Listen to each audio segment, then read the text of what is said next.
সুপ্রিয় দর্শক, আসসালামু আলাইকুম। আপনাদের সবাইকে স্বাগত জানাচ্ছি। এখনকার আলোচনা আপনাদের সঙ্গে আছি আমি সিরাজুল ইসলাম। দর্শক, আজ পবিত্র শুক্রবার, জুমার দিন। আপনাদের সবাইকে জুম্মা মুবারক। দর্শক, গত 24 ঘন্টার ভেতরে অনেক পরিবর্তন ঘটে গেল। মার্কিন প্রেসিডেন্ট ডোনাল্ড ট্রাম্প হুমকি দিয়েছেন ইরানের উপরে নজিরবিহীন হামলা হবে। তিনি বলেছেন আমেরিকা এত বড় হামলা চালাবে যা এর আগে কখনো করেনি। এপাশে ইরান বলেছে যে কোনো পরিস্থিতি মোকাবেলার জন্য তারা প্রস্তুত, এবং ব্রিটেনকে হুঁশিয়ারি উচ্চারণ করে বলেছে আমেরিকাকে যুদ্ধে সহযোগিতা করলে পরিণতি ভোগ করতে হবে। এই হুমকি পাল্টা হুমকির ভেতরে ইসরায়েলের বিভিন্ন শহরের মেয়ররা সরকারি যে বোম শেল্টার আছে সেগুলো খুলে দেওয়ার কথা ঘোষণা করেছেন। তাহলে এখান থেকে কি ইঙ্গিত মিলছে ইসরায়েল নতুন সংঘাতে জড়িয়ে যাবে? এর চেয়েও বড় ইঙ্গিত কি এমনটি যে পুরো মধ্যপ্রাচ্য ভয়াবহ যুদ্ধের ভেতরে আবার পড়তে যাচ্ছে? এই অবস্থায় ইরাকের প্রধানমন্ত্রী এসেছিলেন ইরানে। আমেরিকার পক্ষ থেকে দেয়া যুদ্ধবিরতির প্রস্তাব তুলে ধরেছিলেন ইরানের সামনে, কিন্তু ইরান তা প্রত্যাখ্যান করেছে। এই অবস্থায় আন্তর্জাতিক বাজারে তেলের দাম আকাশচুম্বী হয়ে গেছে। $100 ক্রস করেছে। নতুন করে মারাত্মক অনিশ্চয়তা তৈরি হয়েছে সারা বিশ্বের সামনে। এখন আসলে কি হতে যাচ্ছে? তাহলে কি বিশ্ব অর্থনীতি ভয়ঙ্কর ঝুঁকির মুখে পড়ল আবারও? সুপ্রিয় দর্শক, আমরা এই সমস্ত বিষয় নিয়ে, এর সাথে আরও কিছু ছোটোখাটো বিষয় আছে, যেমন ইরান আমেরিকার হামলা পাল্টা হামলার ঘটনা, কাজাকিস্তান থেকে তেল সরবরাহ মারাত্মকভাবে কমে যাওয়া, কেন কমলো, ইত্যাদি ইত্যাদি নিয়ে আমরা বিস্তারিত আলোচনা করার চেষ্টা করব।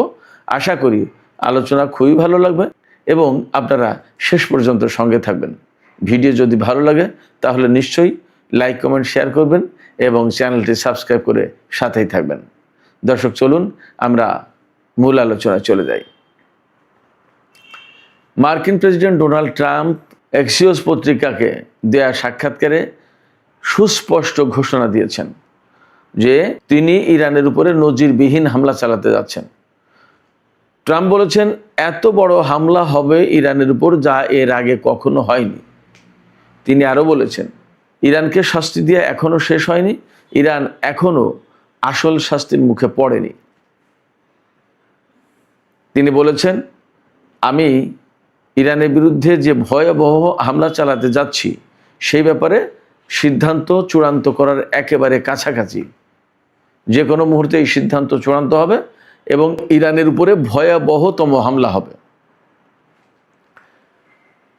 প্রশ্ন হচ্ছে আমেরিকা এই রকমের ভয়াবহ হামলা চালানোর আর কি বাকি রেখেছে এবং কি দিয়ে তিনি হামলা চালাবেন? আমেরিকার হাতে সম্ভবত পরমাণু অস্ত্র ছাড়া আর নতুন এমন কোনো অস্ত্র নেই যা আমেরিকা ইরানের উপরে ব্যবহার করেনি। মার্কিন প্রেসিডেন্ট ডোনাল্ড ট্রাম্প কিন্তু অনেকদিন ধরেই এই ধরনের হুমকি দিয়ে আসছেন। পৃথিবীর মানচিত্র থেকে ইরানকে মুছে দেবেন, ইরানি সভ্যতা মুছে দেবেন, ইরানের সমস্ত অবকাঠামো ধ্বংস করে দেবেন। এরকমের অনেক অনেক হুমকি দিয়েছেন, কিন্তু কোনোটা বাস্তবায়ন করতে পারেননি। এবং আসলে আমেরিকা এগুলো বাস্তবায়ন করতে পারবে কিনা এবং এই ধরনের হামলা চালালে তার পরিণতি কি হবে সেটাও সম্ভবত ডোনাল্ড ট্রাম্পকে মাথায় রাখতে হচ্ছে। কারণ আমরা এরই মধ্যে বেশ কিছু বিষয় দেখেছি যে বিষয়গুলো বলে দিচ্ছে যে ইরান কমে ছাড়বে না। এখন তার আগে কথা হচ্ছে আমেরিকা আসলে এরকম হামলা আর চালাতে পারে কিনা। আজকেরই খবর, সিবিএস নিউজ, আমেরিকার সিবিএস টেলিভিশন, তারা বলেছে ইরানের বিরুদ্ধে আমেরিকা এত সব দামি দামি গুরুত্বপূর্ণ অস্ত্র ব্যবহার করে ফেলেছে যা প্রায় শেষ পর্যায়ে, কোনোটা শেষ হয়ে গেছে, কোনোটা শেষের পর্যায়ে। এই অবস্থায় ইরান যুদ্ধ কিন্তু শেষ হওয়ার কোনো লক্ষণ দেখা যাচ্ছে না। এমন পরিস্থিতিতে যদি চীন বা রাশিয়ার মতো শক্তির সাথে আমেরিকার যুদ্ধ শুরু হয়, সংঘাতের কোনো প্রশ্ন আসে, তাহলে আমেরিকা ওই দুই শক্তিকে কি দিয়ে মোকাবেলা করবে? কি কি অস্ত্র খুব গুরুত্বপূর্ণ অস্ত্র শেষ হয়ে যাওয়ার কাছাকাছি বা খুব নাজুক অবস্থায়? দেখুন, থার্ড পেট্রিয়ট সিস্টেম, তারপরে আর্মি ট্যাকটিক্যাল মিসাইল যেটা, এরপরে SM-3, SM-6, এরকমের গুরুত্বপূর্ণ সব অস্ত্র, সামরিক সরঞ্জাম এগুলো ধ্বংস হওয়ার কাছাকাছি বা শেষ হয়ে যাচ্ছে। কেন শেষ হয়ে যাচ্ছে খেয়াল করুন, দুইটা কারণে শেষ হচ্ছে। একটা হচ্ছে ইরান এই পর্যন্ত হামলা চালিয়ে আমেরিকার সবচেয়ে গুরুত্বপূর্ণ সামরিক সরঞ্জাম বা প্রতিরক্ষা ব্যবস্থা যা আমেরিকার প্রাণ ভোমরা যা থার্ড এবং পেট্রিয়ট সিস্টেম বহু সংখ্যক ধ্বংস করেছে মধ্যপ্রাচ্যে। এবং আমরা জানি সেই 40 দিনের যুদ্ধের সময় প্রথম দিকেই দক্ষিণ কোরিয়া থেকে থার্ড টেনে আনতে বাধ্য হয়েছে। তার মানে কি মধ্যপ্রাচ্যে যে তাদের যে থার্ড এবং পেট্রিয়ট এগুলো সব ধ্বংস করে দিয়েছে। এরপরে সাম্প্রতিক সময়ে আর্মি ট্যাকটিক্যাল মিসাইল যেটা হাইমার্স সিস্টেম যেটা, এটা তো প্রচুর ব্যবহার করছিল কুয়েত থেকে। কুয়েতে প্রতিদিন ইরান হামলা চালাচ্ছে এবং কুয়েতে মার্কিন যে অবস্থা প্রায় ধ্বংসের কাছে, জর্ডানে একই অবস্থা, কাতারের পরিস্থিতি, বাহরাইনের পরিস্থিতি, মানে মধ্যপ্রাচ্যে আমেরিকার অবস্থা অত্যন্ত নাজুক। মধ্যপ্রাচ্যের ঘাঁটিগুলো ব্যবহার করে আমেরিকা এখন ইরানের উপর খুব বেশি বড় কোনো হামলা চালাতে পারবে না, সেই পরিস্থিতি নেই। নট অনলি দ্যাট, IRGCর পক্ষ থেকে আরও একটা গুরুত্বপূর্ণ ঘোষণা দেওয়া হয়েছে। ভারত মহাসাগরে আমেরিকার যে সমস্ত যুদ্ধ জাহাজ মোতায়েন করা আছে, এতদিন ইরানের দক্ষিণ অঞ্চলে বা ইরানের ভিতরে বিভিন্ন সময় এই সমস্ত জাহাজ থেকেই ক্ষেপণাস্ত্র হামলা চালানো হচ্ছিল। IRGC বলছে ভারত মহাসাগরে অবস্থানরত মার্কিন জাহাজগুলোতে ক্ষেপণাস্ত্র শেষ। এখন এই জন্য তারা এই ক্ষেপণাস্ত্র আর ব্যবহার করতে পারছে না। তারা এখন কি করছে, ব্রিটেনের রয়্যাল এয়ারফোর্স ফেয়ারফোর্ড বিমান ঘাঁটি, সেখানে বোমারু বিমান মোতায়েন করেছে, সেখান থেকে ইরানের উপর হামলা চালাবে বা চালাচ্ছে। পরিস্থিতি দেখেন কোথায় গেছে। তার মানে আমেরিকা কিন্তু খুবই নাজুক অবস্থার ভিতরে। এটা আমার কথা না, খোদ মার্কিন গণমাধ্যম CBS নিউজ বলছে।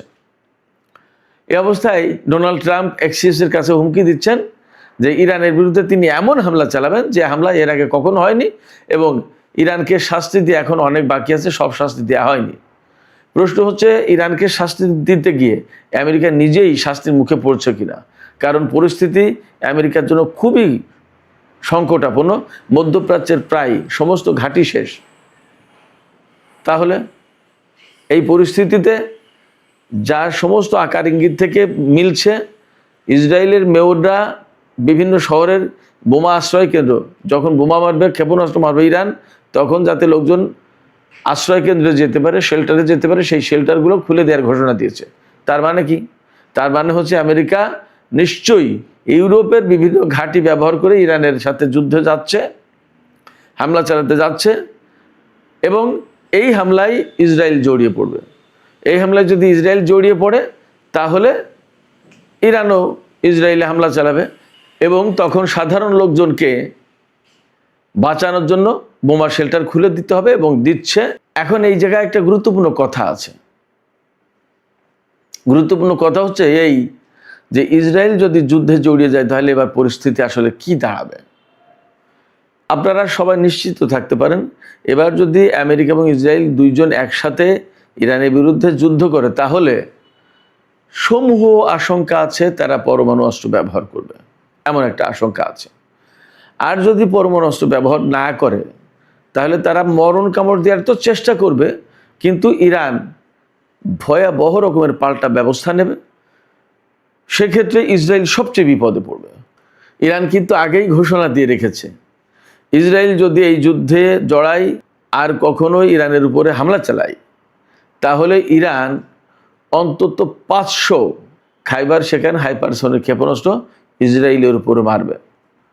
এক একটা খাইবার শেখান হাইপারসনিক ক্ষেপণাস্ত্রে 1.5 টন ওয়ারহেড বহন করতে পারে। 500 ক্ষেপণাস্ত্র যদি ইসরায়েলের উপর আঘাত আনে, তাহলে কি পরিস্থিতি দাঁড়াবে আপনারা ভাবুন। এবার খাইবার শেখান ক্ষেপণাস্ত্র যেহেতু হাইপারসনিক, এই হাইপারসনিক ক্ষেপণাস্ত্র ঠেকানোর মতো অবস্থা আমেরিকা ইসরায়েল কারোরই নেই। তাহলে পরিস্থিতি কোথায় যাবে? ইসরায়েলের অস্তিত্ব এবার আসলেই সংকটের মুখে পড়বে। এছাড়া আমেরিকা যদি ইরানের উপর এই রকমের ভয়াবহতম হামলা চালাতে যায় বা চালায়, তাহলে ইরান কি বলছে, ব্রিটিশ ঘাঁটি, বুলগেরিয়ার ঘাঁটি বা ইউরোপের কোনো কোনো দেশের ঘাঁটি ব্যবহার করবে। ইরান সরাসরি বুলগেরিয়া এবং ব্রিটেনকে, লন্ডন সরকারকে পরিষ্কার করে হুঁশিয়ারি উচ্চারণ করেছে, সুস্পষ্টভাবে বলে দিয়েছে যে তোমাদের ঘাঁটি ব্যবহার করে যদি ইরানের বিরুদ্ধে আমেরিকা হামলা চালায় তাহলে তোমাদের বিরুদ্ধে ব্যবস্থা নেওয়া হবে। ইরান পরিষ্কার করে বলেছে যে দেশ থেকে ইরানের উপরে হামলা চালাবে আমেরিকা, সেই দেশের বিরুদ্ধে ব্যবস্থা নেওয়া হবে, ধরে নেওয়া হবে ওই দেশ আমেরিকাকে যুদ্ধে সহযোগিতা করছে এবং ওই দেশ আমেরিকার পার্টনার, তার উপরে হামলা চালানো হবে। ব্রিটেন যদি এই কাজ করে তাহলে ইরান কি দিয়ে হামলা চালাবে? আমি গতকালকের ভিডিওতেও সম্ভবত বলেছি যে ইরান খুব অল্প 2-4 দিনের ভেতরেই 5,500 কিলোমিটার পাল্লার ক্ষেপণাস্ত্র পরীক্ষা করেছে।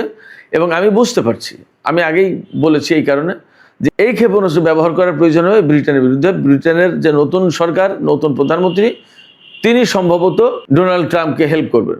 ডোনাল্ড ট্রাম্পকে যদি তিনি হেল্প করেন তাহলে অবধারিতভাবে ব্রিটেনের বিরুদ্ধে ইরানকে যুদ্ধে জড়িয়ে যেতে হবে। যদি তাই হয় তাহলে দূরপাল্লার ক্ষেপণাস্ত্রের প্রয়োজন আছে, সেই ব্যবস্থাই হয়তো ইরান করে ফেলল।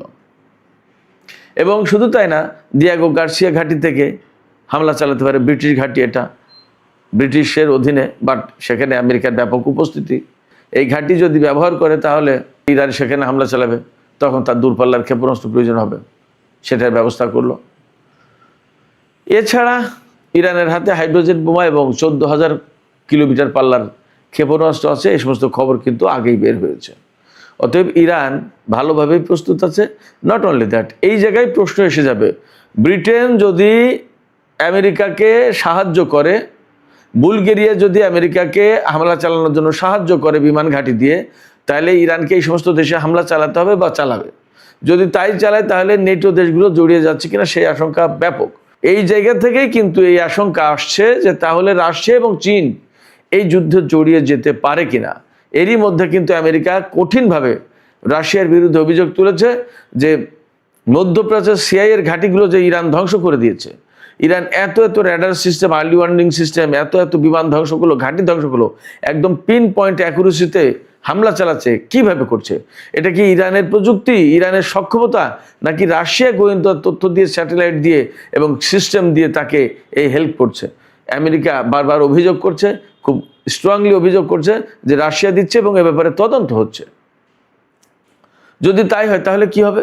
এবং আপনাদেরকে আমি আর একটা কথা বলে রাখি, ইউরোপের যে সমস্ত দেশের সাথে রাশিয়ার শত্রুতা, তার ভিতরে সবচেয়ে কড়া শত্রুতা, বেশি শত্রুতা হচ্ছে ব্রিটেনের সাথে। এবং রাশিয়া বারবার অভিযোগ করে আসে এই ইউক্রেন যুদ্ধে ব্রিটেন ইউক্রেনকে শুধু গোয়েন্দা তথ্য, অস্ত্র দিয়ে না, সরাসরি ইউক্রেনের মাটিতে ব্রিটিশ সেনারা অংশ নিচ্ছে রাশিয়ার বিরুদ্ধে যুদ্ধে। অর্থাৎ ব্রিটিশ সেনারা রাশিয়ার বিরুদ্ধে যুদ্ধ করছে, রাশিয়া এইরকম অভিযোগ করে আসছে বহুদিন থেকে। তার মানে হচ্ছে যে যখন ব্রিটেন এইখানে ইরানের সাথে জড়িয়ে যাবে যুদ্ধে, তখন কিন্তু এই যুদ্ধ বৃহৎ অঙ্গনে ছড়িয়ে পড়ার আশঙ্কা আছে। এবং আমি আবারও আশঙ্কা ব্যক্ত করছি, এই জায়গা থেকে এরকম সূত্র ধরে ছোট ছোট ছোট ঘটনা থেকে কিন্তু বৃহত্তর যুদ্ধ, এমনকি তৃতীয় বিশ্বযুদ্ধ শুরু হতে পারে, এমন আশঙ্কা আছে। অবশ্যই এ পাশে আরেকটা কথা থেকে যাচ্ছে, মার্কিন প্রেসিডেন্ট যে হুমকি দিয়েছেন, ইসরায়েল যে বোম শেল্টার খুলে দিচ্ছে, ইরানের নিযুক্ত ব্রিটেনের রাষ্ট্রদূত ব্রিটিশ দূতাবাসের যে সমস্ত স্টাফ, ডিপ্লোম্যাট আছে, তাদেরকে ইরান থেকে সরিয়ে নিয়ে যাওয়ার প্রচেষ্টা চালাচ্ছে। এবং এই ব্যাপারে একটা গোপন খবর বের হয়েছে যে তিনি ইউরোপীয় যত রাষ্ট্রদূত তাদের সবাইকে ডেকেছিলেন এবং এই প্রস্তাব দিয়েছিলেন যে আমরা ইরানের উপর একটা রাজনৈতিক, কূটনৈতিক চাপ সৃষ্টি করি, কিন্তু অনেকেই তাতে রাজি হয়নি। তো এই যে ব্রিটেনের তৎপরতা, আমেরিকার হুমকি, ইসরায়েলের এই যে বোম শেল্টার খুলে দেয়া বা তাদের আকার ইঙ্গিতে ইরানকে হুমকি দেয়া, এগুলো নিতান্তই হুমকি, ইরানকে চাপে ফেলার চেষ্টা কিনা সেটা একটা প্রশ্ন। আমরা দেখতে পাচ্ছি গতকালকেই কিন্তু মার্কিন পররাষ্ট্রমন্ত্রী মার্কো রুবিও বলেছিল যে ইরান চুক্তির জন্য মরিয়া হয়ে গেছে। অবশ্য তিনি একই সাথে বলেছিলেন যে আসলে তারা চুক্তি চায় কিনা সেটাও সন্দেহ। আবার মার্কিন প্রেসিডেন্ট কয়েকদিন ধরে বলছেন যে ইরান চুক্তি চাচ্ছে। আবার তিনি যুদ্ধের হুমকি দিচ্ছেন। ইরাকের প্রধানমন্ত্রীকে আমন্ত্রণ জানিয়ে তার মাধ্যমে আলী আল জাইদির মাধ্যমে ইরানের কাছে বিরতির প্রস্তাব পাঠিয়েছে, কিন্তু ইরান সেই যুদ্ধবিরতির প্রস্তাব গ্রহণ করেনি। বলেছে যে না, আমরা কোনো অস্থায়ী যুদ্ধবিরতির দিকে যাব না, আমরা একেবারে চির অবসান ঘটবে যুদ্ধের এইরকম একটা অবস্থার দিকে যেতে চাই। তাতে তারা যদি সেই রকম চুক্তি করতে চায় দেন হবে, আদারওয়াইজ যুদ্ধের ভেতর দিয়েই ফয়সালা হবে। এবং ইরানের পক্ষ থেকে মোটামুটি এখন মোটা থেকে বার্তা হচ্ছে তারা যুদ্ধবিরতিতে বা আমেরিকার সাথে এই ধরনের কোনো আলোচনা যাবে না, কারণ তারা যখনই আলোচনা যাবে তখনই ইরান এতদিন যে কাজ করেছিল আবার সেটা ফুলফিল করবে, অর্থাৎ আবার তারা গুছিয়ে নিতে পারবে। এই জায়গা থেকে ইরান আর যেতে চাচ্ছে না, মোটামুটিভাবে খবর বা তাদের মনোভাব এইরকম। তাহলে কি দাঁড়াচ্ছে? তাহলে দাঁড়াচ্ছে মধ্যপ্রাচ্যে সম্ভবত যুদ্ধ এইভাবে চলতেই থাকবে। আমেরিকাকেই তার পথ বেছে নিতে হবে। সেই জায়গায় হয় তাকে পরমাণু অস্ত্র ব্যবহার করতে হবে, আর না হলে তাকে যুদ্ধ বাদ দিয়ে সরে যেতে হবে। এছাড়া বিকল্প আর কোনো অস্ত্র নেই যা ব্যবহার করে তারা ইরানকে হারাতে পারবে। ইরান অসম্ভব রকমের অ্যাডামেন্ট অবস্থায় আছে এই মুহূর্তে। যখন এই রকম পরিস্থিতি, তার মানে ইরান খুব শক্ত অবস্থানে আছে যে তারা কোনো আলোচনা অথবা সোকল্ড যুদ্ধবিরতি, শান্তির উদ্যোগ এই সমস্ত দিকে আর মনে হয় যাবে না। যদি তাই না হয় তাহলে ইরান তার প্রস্তুতিটা ওইভাবে নিয়েই তারপরে এই অবস্থানে গেছে।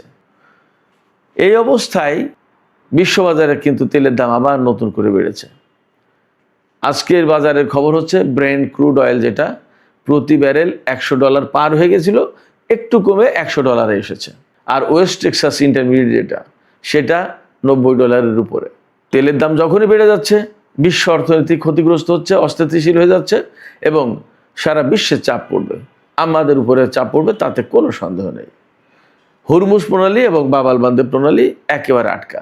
এর ভিতরে নতুন খবর হচ্ছে কাজাখস্তান থেকে প্রতিদিন তেল উত্তোলন হয় প্রায় 20 লাখ ব্যারেল, আর সেই তেলের প্রায় 16 থেকে 17 লাখ প্রতিদিন রপ্তানি হয়। এবং কাজাখস্তানের তেলের প্রায় 80% বেশি একটা পাইপলাইন দিয়ে রপ্তানি হয়। সেই পাইপলাইনটা কাস্পিয়ান সাগর থেকে রাশিয়ার দিকে গেছে এবং কৃষ্ণ সাগরের তীরে গেছে সম্ভবত। এই পাইপলাইনটা ক্ষতিগ্রস্ত হয়েছে ইউক্রেনের হামলায়, আরও মেনটেন্যান্স আরও বিভিন্ন রকমের সংকট আছে, যার কারণে এই পাইপলাইন দিয়ে এখন তেলের রপ্তানি অনেক অনেক কমে গেছে। বিশ্ববাজারে আর এক চাপ সৃষ্টি হয়েছে। তার মানে দাঁড়াচ্ছে আমরা এই মুহূর্তে এত বেশি অনিশ্চিত অবস্থার ভেতরে তেল গ্যাসের দিক দিয়ে সারা বিশ্বের মানুষ, এতটা অনিশ্চয়তা 40 দিনের যুদ্ধের সময় হয়নি। সেক্ষেত্রে আমি মনে করি, আমি আবারও বলি যে গুরুত্বপূর্ণ রাষ্ট্রগুলোর বা আমাদের বাংলাদেশ সরকারের পক্ষ থেকেও এই ব্যাপারে ডিপ্লোম্যাটিক ইনিশিয়েটিভ অর্থাৎ কূটনৈতিক উদ্যোগ নেওয়া দরকার, যেখান থেকে একটা ভালো রেজাল্ট আসতে পারে, যুদ্ধের অবসান ঘটতে পারে।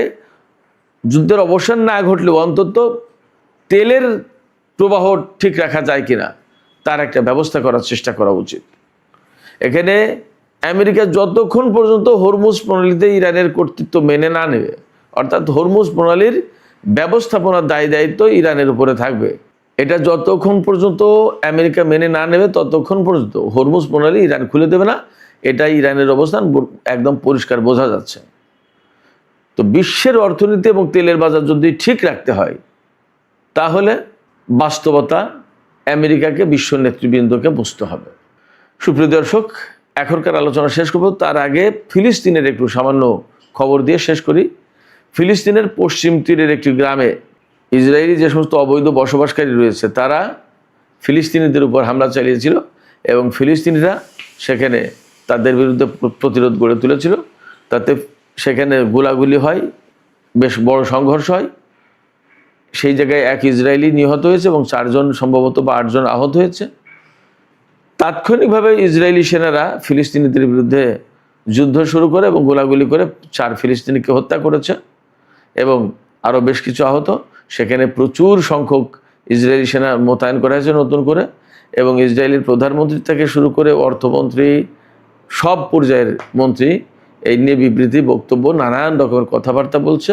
তার মানে আশঙ্কা করা হচ্ছে পশ্চিম তীরে আবার গাজার মতো একটা বড় অভিযান হয়তো ইসরায়েল চালাতে যাচ্ছে এমন আশঙ্কা জোরালো। দেখা যাক পরিস্থিতি কোথায় যায়। তো সুপ্রিয় দর্শক, এখনকার আলোচনা এখানে শেষ করতে চাইছি। আলোচনা শেষের আগে আপনাদের কাছে প্রশ্ন রাখি, আপনারা কি ভাবছেন?